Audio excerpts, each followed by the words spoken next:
আর একটা P minus one ভাগ P বের করবো। তো পি এর মান যদি আমরা √2 + 1 পাই, তবে 1 ভাগ পি এর মান, দেখো তো আমি কি করেছি, 1-এর সাথে পিকে কি করেছি, ভাগ করেছি। তাহলে √2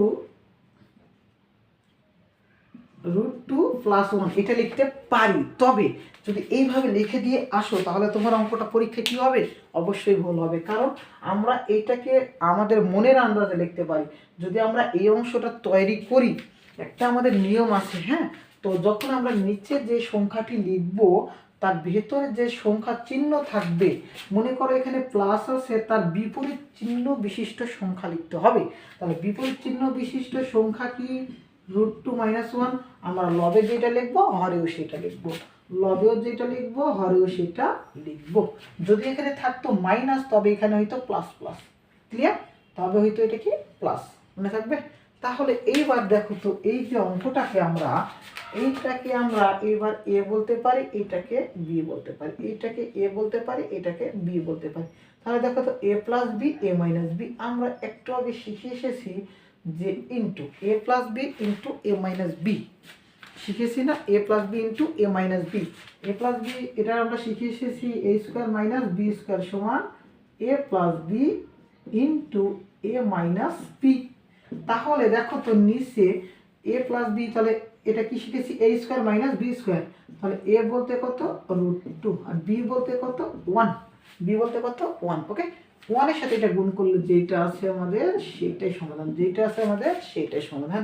তাহলে এখানে কি লিখবো, √2 - 1। নিচে দেখো তো স্কোয়ার রুট কাটা যায়, তাহলে থাকলো কত, 2। একের উপর স্কোয়ার করলে 1। তাহলে উপরে থাকলো কত, √2 - 1, 2 থেকে 1 বাদ দিলে 1। তাহলে এই যে 1 নিচে লেখার প্রয়োজন আছে, লেখার প্রয়োজন নেই, তাহলে √2 - 1। তাহলে দেখো তো এই প্রশ্নতে আমাদের 1 ভাগ পি এর মান কত, √2 - 1। 1 ভাগ পি এর মান কত পাইলাম, √2 - 1। তো এইগুলো আমাদের অঙ্ক দেখলে অ্যান্সার বের করা যায়, শুধু সময় লাগবে মাত্র 3 সেকেন্ড। তো এমসিকিউ নিয়মে সেটাও শিখিয়ে দেবো। তো দেখো এখন আমরা 1 ভাগ পি এর মান পাইছি কত, √2 - 1। তাহলে আমরা যদি করি এইটা পি প্লাস 1 ভাগ পি, দেখো তো পি এর মান কত পেয়েছি, √2 + 1, √2 + 1। আর 1 ভাগ পি এর মান পেয়েছি কত, √2 - 1, পি মাইনাস 1 ভাগ পি, পি এর মান পেয়েছি √2 + 1। আর 1 ভাগ পি এর মান পেয়েছি কত, দেখো তো √2 - 1, √2 - 1। কিন্তু তার আগে চিহ্নটা কি মাইনাস, তাহলে এখানে চিহ্ন হবে কি মাইনাস, মাইনাস মাইনাসে প্লাস, মাইনাস মাইনাসে প্লাস। ওকে, তাহলে দেখো তো বিপরীত, এই যে +1 - 1 কাটা, তাহলে এখানে √2, এখানে √2। মনে করো তোমাকে শেখানো হলো যে a + a, দেখো তো a + a দুইটা চলক সেম, তাহলে তুমি লিখবা কি 2a। তাহলে এখানে √2কে তুমি a কল্পনা করো, এটাকে a কল্পনা করো, a যোগ করলে কি হবে 2a, 2a। a বলতে আমি কোনটা বলেছি, √2, ক্লিয়ার? এরপরে এইটা দেখো √2, এই যে √2 কাটা, তাহলে 1 1 যোগ করলে কত হয় 2, 1 1 যোগ করলে কত হয় 2। তাহলে p + 1 ভাগ p এর মান কত হলো, 2√2। আর p - 1 ভাগ p এর মান কত হলো, 2। ক্লিয়ার?